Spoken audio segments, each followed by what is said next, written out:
Те, кто сверг Абдуль-Хамида, кто работал над ослаблением халифата, кто упразднил халифат, все они являются лакеями и рабами, всецело продавшимися Западу и англичанам.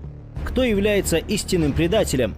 Те, кто выдвигал свои кандидатуры для прислуживания Англии в Анатолии, или же Абдуль-Хамид хан? Аллах Субханаху ва Тааля и история свидетели тому, что Абдуль-Хамид не был предателем. Да будет доволен им Аллах.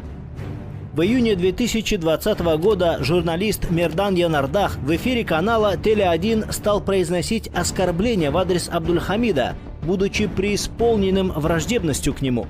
Этот сорт людей, который не может прорваться в правящие СМИ светских кемалистов, периодически прибегает к своим навыкам, чтобы оставаться на виду и не быть забытым.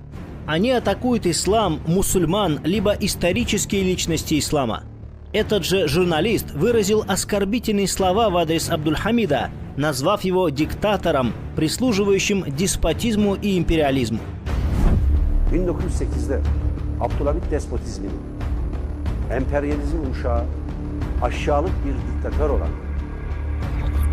Якобы Абдуль-Хамид преследовал так называемых «светочей», подобно Мидхат-Паше, Махмуду Кемалю и Тевфику Фикрету, которые боролись за просвещение и модернизацию тюрков. По сути, этот журналист, представляющий себя светским кемалистом, прекрасно осведомлен, кому прислуживали члены партии «Единение и прогресс» Иттихад ве Теракки. Он прекрасно знает, что они находились на содержании Англии. По их мнению, Мидхат-Паша, предавший османский халифат и потративший годы своей жизни на посещение посольств западных стран для ослабления халифата, является героем. Они считают Тевфика Фикрета также героем, который в своих стихах восхвалял армян, покушавшихся на жизнь халифа Абдуль-Хамида, называя их славными охотниками. Но по мнению этих пережитков светского кемализма, Абдуль-Хамид хан, который успешно разбивал козни англичан и проекты сионистов еще в зачатке, является предателем. Вы серьезно? Все, кто сверг Абдуль-Хамида, работал над ослаблением халифата, упразднил халифат, являются рабами и лакеями, продавшимися Западу и Англии. Все они являются людьми, выстроившимися в ряд, чтобы стать колониальными администраторами Англии на мусульманских землях. Кто является предателем? Те, кто выявил желание стать марионеткой Англии в Анатолии, или же Абдуль-Хамид хан? Турецкий народ знает ответ на этот вопрос. А теперь послушаем мнение некоторых западных представителей, их слова, которые они говорили об Абдуль-Хамиде. Послушайте, что говорит об Абдуль-Хамид хане основатель могучей Германской империи и первый канцлер Германского рейха Бисмарк.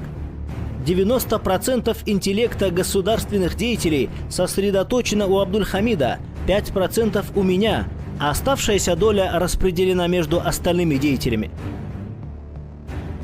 Абдуль-Хамид в совершенстве знал 5 языков.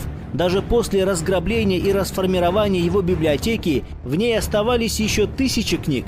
Абдуль-Хамид хан был отличным государственным деятелем, знающим 5 языков. Он прочитал тысячи книг и получил прекрасное образование. Некоторые журналисты продолжают называть Абдуль-Хамида диктатором, душегубом, тираном и кровавым султаном, хотя сами они без доступа к Google поисковику являются круглыми неучами. Они не способны говорить как следует на турецком, не говоря уже о владении 5 языками. Это мелочные, неспособные самоопределиться, восхищенные и подражающие западным безбожникам люди, ставшие чужими для своей истории, культуры и общества, в котором они проживают. Хотя Абдуль-Хамид хан умер более 100 лет назад, они продолжают питать к нему ненависть. Несмотря на прошествие 100 с лишним лет после его кончины, ненависть к Абдуль-Хамиду, как и восхищение им, абсолютно не иссякли.